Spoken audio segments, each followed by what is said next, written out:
राज्यर दुईटी स्थान में बेआईन गो चालाण हेबा समय किछि अघटन घटी।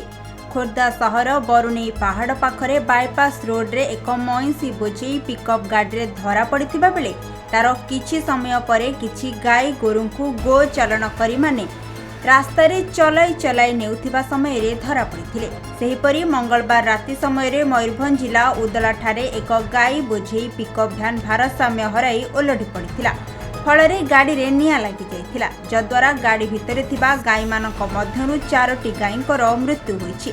एही घटना को केसरिया हिंदू बाहिनी ओडिशा संगठन तरफरु तीव्र निंदा करा जाइछि। एहा सह आगामी दिन रे एही भली दुर्भाग्यजनक घटनार पुनरावृत्ति न हेबा पई केसरिया हिंदू बाहिनी संगठन एक पाद आगुक बढ़िछि। राज्य सरकार एवं पुलिस प्रशासन और जिला प्रशासन सहित आलोचना करने सह एहा उपरे दृढ़ कार्यानुष्ठान ग्रहण पई अनुरोध करिछि। खोर्धा सहर पाखरे दुईटी गोचालान को धरा जाइछि।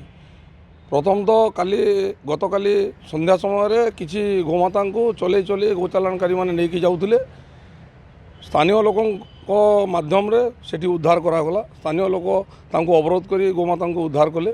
तार किछि समय परे खोर्धा बरुणेई पहाड़ बायपास रोड पाखरे गोटे मईंसी बोझे पिकअप भ्यान जाऊला, जहाँ राष्ट्रीय स्वयंसेवक कार्यकर्ता माने उद्धार करथिले।